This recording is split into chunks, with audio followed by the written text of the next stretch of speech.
اعوذ باللہ من الشیطان الرجیم بسم اللہ الرحمن الرحیم۔ سب ویڈیو دیکھنے اور سننے والوں کو السلام علیکم۔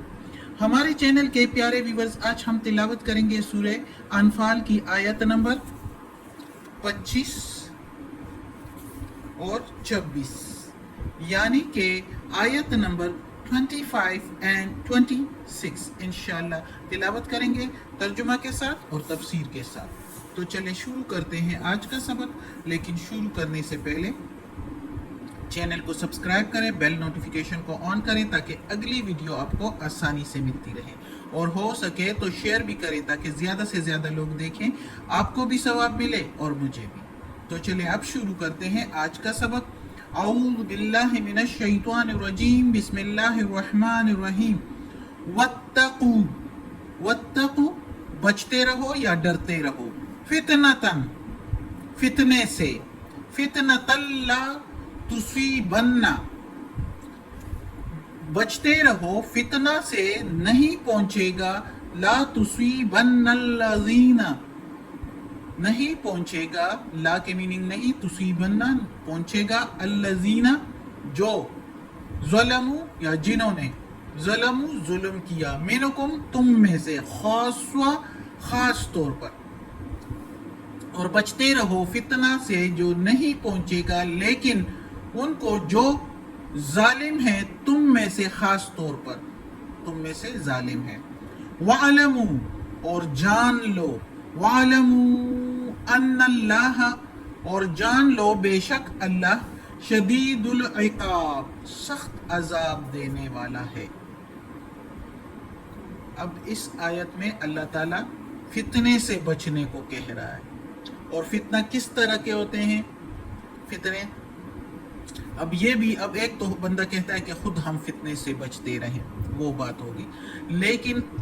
فتنہ سے اور کس طریقے سے بچنا ہے ہم کو، تو وہ ایسے کہ جس طرح اب ایک جگہ پر ظلم اور ستم لوگوں نے شروع کیا ہے، ایک علاقہ ہے یا ایک جگہ ہے یا ایک قوم ہے جس کے اکثر افراد جو ہے وہ ظلم اور فساد پھیلا رہے ہیں، کچھ لوگ جو ہے وہ ان سے علیحدہ بھی ہے، جو کہ خاموش ہے، لیکن وہ ان ظلم کرنے والوں کو نہ منع کر رہے ہیں اور نہ ان کے اس رویے سے نفرت کا اظہار کرتے ہیں، تو وہ فتنے میں وہ لوگ جو خاموش ہے وہ بھی شامل ہیں۔ اب وہ تو کہتے ہیں، ہم کہیں گے کہ ہم تو فتنہ نہیں کر رہے ہیں، لیکن فتنے فساد میں وہ بھی شامل ہے کہ وہ فتنہ کو روکنے کی کوشش ہی نہیں کرتے، نہ ہی ان کو منع کر رہے ہیں اور نہ ہی ان کے اس عمل سے نفرت کا اظہار کر رہے ہیں، بیزاری کا اظہار کر رہے ہیں، کچھ بھی نہیں کر رہے۔ تو ایسے لوگوں میں، ایسے لوگ جو ہے جو خاموش رہے، فتنہ سے الگ رہیں، وہ اگر وہ فتنہ نہ بھی کریں تو وہ اس میں شامل ہے۔ اور جب عذاب آئے گا، جس طرح اللہ تعالیٰ نے کہا ہے کہ سخت عذاب دینے والا ہے، جان لو اگر تم اسی طرح فتنے میں شامل رہو گے تو سخت عذاب کے حقدار ہوں گے۔ تو اللہ تعالیٰ سخت عذاب دینے والا ہے، جس طرح بنی اسرائیل میں انہوں نے ہفتے کے دن جو اللہ تعالیٰ نے روکا تھا کہ مچھلیوں کو نہ پکڑو، لیکن اس میں کچھ لوگ خاموش تھے، ان کو کچھ نہیں کہتے تھے، کچھ نے منع کیا تھا، جس نے منع کیا تھا ان کو اللہ نے بچا دیا، جو ان کے ساتھ خاموش تھے، کچھ نہیں کہتے تھے، نہ نصیحت کرتے تھے، نہ منع کرتے تھے، نہ نفرت کا اظہار کرتے تھے، تو اللہ تعالیٰ نے جو پکڑتے تھے تو ان کے ساتھ ان خاموش لوگوں کو بھی بندر بنا دیا تھا، وہ سارے بندر بن گئے تھے۔ تو وہی بات ادھر بھی ہے کہ فتنہ یہ نہیں کہ تم کہو یا میں کہوں کہ میں نے تو نہیں کیا تو میں تو اس میں نہیں ہوں، اگر جب تک روکو گے نہیں تو تم بھی اس میں شامل ہو، میں بھی اس میں شامل ہوں، اللہ ہمیں بچائے۔ نصیحت کرنا چاہیے، روکنا چاہیے، اگر وہ نہ رکیں، اور اس فتنے سے، تو پھر ہمیں اس سے بیزاری کا، نفرت کا اظہار کرنا چاہیے، بیزار ہونا چاہیے، اظہار بیزاری کا ہونا چاہیے، تاکہ ان لوگوں کو فیل ہو جو نافرمانی کر رہے ہیں اللہ اور اس کے رسول کی، حکم برداری نہیں کر رہے ہیں، تو ایسے بیزاری کا اظہار کریں ہم لوگ کہ ان کو معلوم ہو کہ یہ ہم جو کر رہے ہیں یہ غلط کر رہے ہیں۔ اور اگر ہم بیزاری کا اظہار نہیں کریں گے تو ہم بھی اس فتنے میں شامل ہو جائیں گے۔ تو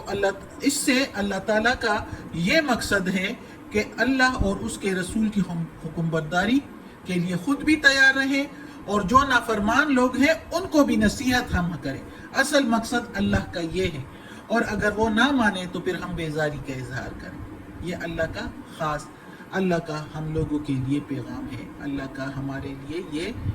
اپنے کلام میں یہ تاکید ہے، یہ احکام ہے، ہم اللہ تعالیٰ کے حکم ہے، اللہ تعالیٰ کا حکم ہے ہمارے لیے کہ کوئی غلط کام کرے تو ہم اس کو روکیں، وہ نہ رکیں تو ہم اس سے نفرت کا اظہار کریں. حضرت شاہ صاحب رحمۃ اللہ علیہ کہتے ہیں کہ اس کا مطلب کا یہ مطلب دیا انہوں نے کہ مسلمانوں کے ایسے فساد اور گناہ سے خاص طور پر بچنا چاہیے جس کا اثر معاشرے کے دوسرے لوگوں پر پڑے، اپنے سے لے کر دوسرے لوگوں پر پڑے. انہوں نے اس آیت کا مطلب یہ لیا کہ خاص طور پر اس گناہ سے بچنا چاہیے جس کا اثر ہم سے اگر فتنہ ہو، فساد ہو تو دوسروں پر پڑے اثر، تو اسے فساد سے اور فتنے سے دور رہنا چاہیے. اور عام طور پر سارے علماء کا اکٹھا جو خیال ہے وہ یہی ہے کہ خود بھی فتنے فساد سے دور رہے اور دوسروں کو بھی ترغیب دے کہ نہ کرے غلط کام، اور اگر وہ نہ مانے تو پھر بیزاری کا اظہار کرے، ورنہ شدید عذاب کا خود بھی پھر حقدار ہو جائیں گے. اگلی آیت ہے وَاسْكُرْ، اور یاد کرو، اِذْ، جب، انتم کے میننگ تم، قلیل تھے، تھوڑے سے تھے تعداد میں، قلیل مستضعفون، تھوڑے سے بھی تھے اور کمزور بھی تھے، مستضعفون کمزور بھی تھے، فی الارض زمین میں، یعنی زمین پر تم لوگ قلیل تعداد میں بھی تھے اور کمزور بھی تھے. مسلمانوں کو اللہ تعالیٰ کہتا ہے تخافون، تم ڈرتے تھے، خائف تھے اس بات سے، خوف تھا تم کو، تا کے میننگ تم کو، خافون خوف تھا، ڈرتے تھے. اگر یخافون ہوتا تو پھر وہ ڈرتے تھے اس کا مطلب ہوتا، لیکن تخافون تا کے میننگ تم، خافون خوف. ان یتخطفکم الناس، یہ کہ اچک لے جائے تم کو لوگ، یعنی کہ لوٹ نوچ کر تم کو لوگ لے جائیں گے، لوٹ لے جائیں گے تم کو لوگ. فآواکم، پھر ٹھکانہ دیا تم کو، یعنی اللہ نے ٹھکانہ دیا، اللہ تعالیٰ خود کہتا ہے کہ پھر میں نے ٹھکانہ دیا تم کو. وَأَيَّدَكُمْ، اور طاقت دی تم کو، بِنَصْرِهِ، اپنی مدد سے، اللہ تعالیٰ کی مدد سے، یعنی اس کی مدد سے پھر تم کو مدد دی، یعنی مسلمانوں کو کہہ رہے ہیں کہ اللہ تعالیٰ نے مسلمانوں کو اپنی مدد سے طاقت دی. وَرَزَقَكُمْ، اور رزق دیا تم کو، وَرَزَقَكُمْ مِنَ الطَّيِّبَاتِ، اور رزق دیا تم کو ستری چیزوں میں سے، من کے میننگ میں سے، طیبات پاک چیزیں، ستری چیزوں میں سے، لعلکم، تاکہ تم تشکرون، شکر ادا کرو. اب اس آیت میں اللہ تعالیٰ کہتا ہے مسلمانوں سے کہ یاد کرو وہ وقت جب تم تھوڑی سی تعداد میں تھے، تھوڑے تھے، کمزور تھے، لاغر تھے، مکہ والوں نے سارا لوٹ کو سوٹ لیا تھا اور مار کے جو ہے کہ اسلام کیوں قبول کیا، مارتے تھے، اور پھر ہجرت بھی کی تو تب بھی وہ پیچھا نہیں چھوڑتے تھے، ہر طرح سے ستاتے تھے. تو دیکھو اللہ تعالیٰ کہتا ہے کہ ہجرت سے پہلے بھی اور ہجرت کے بعد بھی یاد کرو، تم لوگوں کی تعداد تھوڑی تھی، بے سر و سامان تھے، کمزور بھی تھے، جسمانی طور پر بھی اور مالی طور پر بھی کمزور تھے زمین پر، اور تم لوگوں کو جب دیکھتے تھے تو ان کو لالچ ہوتی تھی کہ ان کو کسی طرح سے لوٹ لے جائیں، اور تم کو خود بھی ڈر تھا کہ لوگ ہمیں لوٹ کا سوٹ لیں گے، نوچ لے جائیں گے. لیکن پھر اللہ نے تم کو ٹھکانہ دیا، مدینہ میں ٹھکانہ دیا، اور انصار اور مہاجرین میں وہ بھائی چارہ قائم کیا جس کی مثال ابھی تک کہیں نہیں ملتی، وہ جس کی مثال ابھی تک قائم ہے دنیا میں، یعنی اس طرح کا کہیں اور مثال نہیں ملتی، کہیں اور پر جو مثال انہوں نے قائم کی. انصار، مدینہ کے انصار نے، اور مہاجرین میں، جنہوں نے ان کو اپنے گھروں میں بھی، جائیدادوں میں بھی شامل ہونے کا کہا، اور ایون کہ کسی نے جس کی 2 بیویاں تھی تو بیوی دینے کا بھی ان کو دعوت دی، لیکن انہوں نے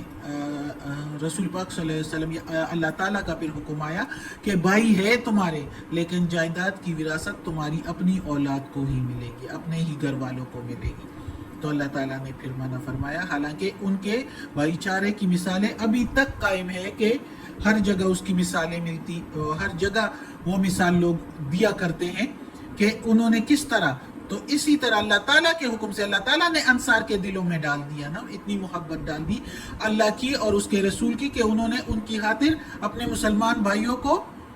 اپنے ساتھ ٹھہرایا، ٹھکانہ دیا۔ اور پھر اللہ تعالیٰ نے جنگ بدر میں کیسی ہیلپ کی، غیبی مدد کی، ایسے غیبی مدد کی کہ جنگ کے معرکہ میں،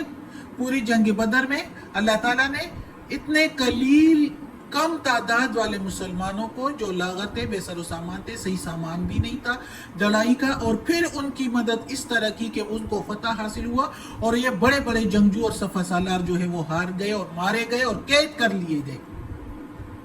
تو اب کیا ہوا، ان کا روب داب بھی ساری دنیا میں پھیل گیا، کسی کی ہمت نہ ہوئی کہ ان کو لوٹ کر سوٹ لے، بلکہ خود ڈر گئے اور جزیہ پیش کرنے لگے کہ ہمیں جو ہے تم لوگوں کی طرف سے تحفظ چاہیے، آئے اور جزیہ دینے لگے، اور غنیمت کا مال بھی ملا، اور قیدی ملے جس کے ذریعے سے ان کو فدیہ دے کے آزاد کرنا پڑا، فدیہ بھی ملا۔ کتنی نعمتیں اللہ کی ملی، صاف ستھری روزی اللہ نے عطا کی، نعمتیں دی، کس لیے کہ مسلمانوں نے جو اللہ کی خاطر سب کچھ چھوڑ دیا ہے، تو اللہ تعالیٰ نے بھی ان کو اتنا کچھ دیا، اس سے زیادہ کر کے دیا، تاکہ وہ شکر گزار بن جائے۔ آخرت میں تو جنت دینی ہی دینی تھی صحابہ کرام کو، سب کو، تو دنیا میں بھی اتنا روب داب، عزت والی روزی، سب کچھ عطا کیا، کیونکہ انہوں نے اللہ اور اس کے رسول کا ساتھ دیا۔ تو اس آیت میں اللہ تعالیٰ ان کو بھی کہہ رہا ہے، اس وقت کے لوگوں کو، یعنی صحابہ کرام رضی اللہ تعالیٰ عنہ کو، کہ یاد رکھو تم کم تعداد میں تھے اور اس طرح اللہ تعالیٰ نے ساری مدد کی، سارا جو میں نے ابھی بتا دیا تفسیر میں۔ لیکن یہ ہمارے لیے بھی ہے، ہمارے لیے بھی ہے کہ ہم اس سے سبق لیں کہ اللہ کے لیے جو جان دیتے ہیں، جو اللہ کی رضا کے لیے زندگی گزارتے ہیں، تو ان کو اللہ تعالیٰ کتنی کتنی نعمتیں عطا کر دیتا ہے، اور کس طریقے سے کہ جس طرف سے بندے کو پتہ ہی نہ ہو، شعور ہی نہ ہو، معلوم ہی نہ ہو کہ اس طرف سے بھی ہمیں کچھ ملے گا، ایسی اللہ مدد کر دیتا ہے۔ تو یہ اللہ کی مدد ہوتی ہے، اور اللہ کیوں کرتا ہے اپنے نیک بندوں کے لیے؟ پھر اس لیے کرتا ہے کہ وہ بھی شکر گزار بن جائے اور حوصلہ نہ چھوڑے، اور اللہ بھی ان پر مہربان ہوتا ہے، اور دنیا اور آخرت میں جو اللہ کے نیک بندے ہوتے ہیں ان کو اللہ پھر نوازتا ہے۔ صدق اللہ العظیم۔ آج کا سبق ختم ہوتا ہے۔ اللہ ہمیں توفیق دے اس قرآن مجید کا ترجمہ مکمل کرنے کی اور اس پر عمل کرنے کی توفیق دے، آمین ثم آمین۔ یا پروردگار، یا رب العالمین، یا مالک یوم الدین، یا اللہ کل شیء قدیر، یا اللہ ہمیں اپنے نیک اور صالح لوگوں میں شامل کر دے، اور یا اللہ یہ جو قرآن مجید کی تلاوت کی ہے ترجمہ تفسیر کے ساتھ، اس کے زیر زبر پیش میں، تلفظ میں، ترجمہ تفسیر میں کوئی غلطی ہوئی ہو تو یا اللہ معاف کر دینا، تو معاف کرنے والا مہربان ہے۔ یا اللہ یا غفور الرحیم، ہمیں عافیت والے معاملات دے، ہماری بیماریاں، تکالیف، پریشانیاں اور برائیاں ہم سے دور کر دے۔ یا اللہ تو غفور الرحیم ہے، رحمان الرحیم ہے، تو ہمیں دونوں جہاں پر سکون کر دے، آمین۔